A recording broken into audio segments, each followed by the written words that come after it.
अब हम देखेंगे नॉर्थ बिहार के रिवर्स। ठीक है, चलिए सबसे पहले घाघरा नदी। घाघरा नदी है ये, ठीक है।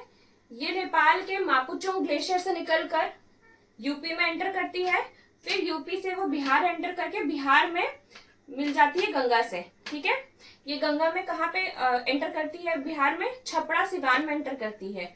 ठीक है, और ये बिहार में सिर्फ 83 किलोमीटर फ्लो करती है। बाकी ये रिवर्स का और भी नाम है, जैसे ये जब निकलती है मापुचुंग से और जब यूपी में बहती है तो इसे सरयू नदी के नाम से जाना जाता है। सरयू नदी के ही किनारे में अयोध्या बसा हुआ है। ठीक है, इस नदी का एक और नाम है रामप्रिय, याद रखना रामप्रिय। ठीक है, और एक इम्पॉर्टेंट इसका पॉइंट ये है कि घाघरा वो नदी है जो कि यूपी और बिहार के बीच में बॉर्डर बनाती है। ठीक है, ओके। नेक्स्ट है गंडक। गंडक नदी कहाँ से निकलती है? अन्नपूर्णा। गंडक निकलती है अन्नपूर्णा रेंज नेपाल से।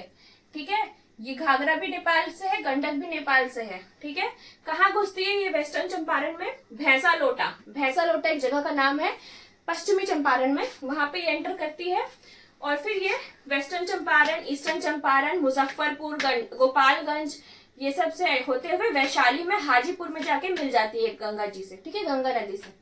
उसके बाद गंडक हो गया। गंडक पे ही हमारे इम्पोर्टेंट कैनाल है त्रिवेणी कैनाल, त्रिवेणी नहर।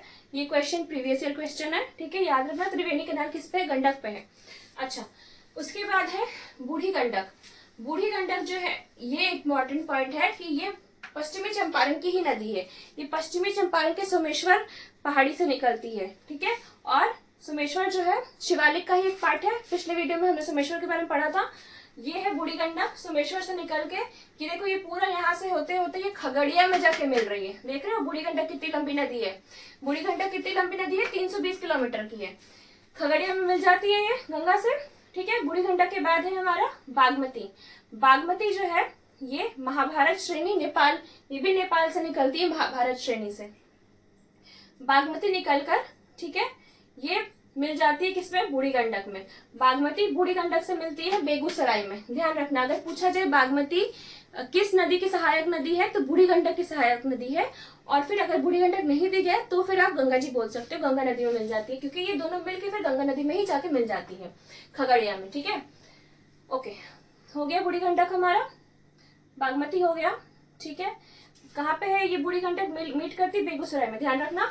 उसके बाद है हमारा कोसी।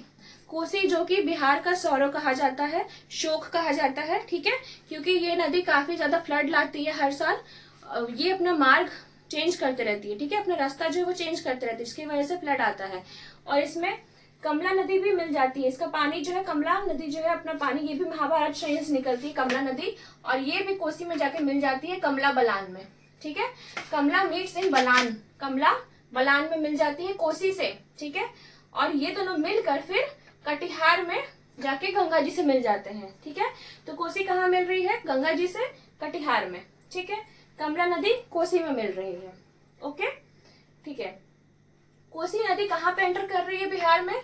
सुपौल, सुपौल में एंटर कर रही है। ठीक है, हो गया। उसके बाद है हमारा महानंदा।